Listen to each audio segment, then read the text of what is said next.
નમસ્કાર ખેડૂત મિત્રો, ખોડલ એગ્રો સેન્ટર જસદન વતી પરેશભાઈ. આજે આપણે ક્રિએટિવના સેલ્સ ઓફિસર સાહેબ આવ્યા છે કુશાલભાઈ, તો એની પાસેથી આપણે માઇકોરાજાની માહિતી લેવાની છે. નમસ્કાર કુશાલભાઈ. નમસ્કાર પરેશભાઈ. આપણે માઇકોરાજા વાપરવાથી અત્યારે શું શું ફાયદા થાય અને કયા કયા પાકમાં વાપરી શકાય એની વિસ્તૃતવાર માહિતી આપો ને. સૌપ્રથમ તો માઇકોરાજા છે એ પરેશભાઈ બધાય પાકની અંદર વાપરી શકો છો. અને શિયાળુ સિઝનમાં જનરલી પાયાના ખાતર તરીકે ઘણા ખેડૂતો ડીએપી વાપરતા હોય છે, અન્ય કોઈ બીજા ખાતર વાપરતા હોય છે. આ એ બધા ખાતર સાથે તમે આનો વપરાશ કરાવી શકો શિયાળુ પાકની અંદર.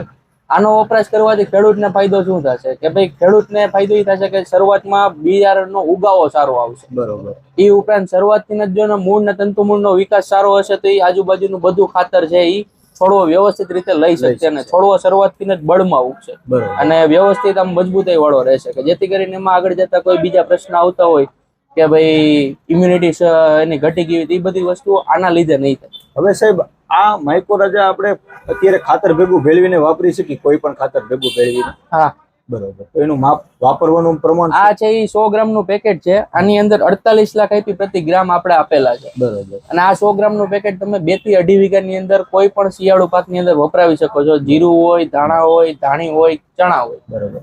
હવે સાહેબ, આમાં જે માઇકોરાજા વાપરવાથી આપણા જમીનમાં જૂના ખાતર કોઈ રાસાયણિક કે સેન્દ્રિય પડ્યા હોય તો એ નાખવાથી આ લેવાની ક્ષમતા વધી જાય. હા, આજુબાજુમાં જે કઈ ખાતર સેન્દ્રિય કે એવા પડ્યા હશે આ નાખવાથી ટૂંકમાં એના મૂળિયાને ત્યાં સુધી પહોંચવામાં મદદ કરશે, જેથી કરીને છોડવો છે એ તમારા બધા એલિમેન્ટ જે તત્વો હશે એ લઈ શકશે.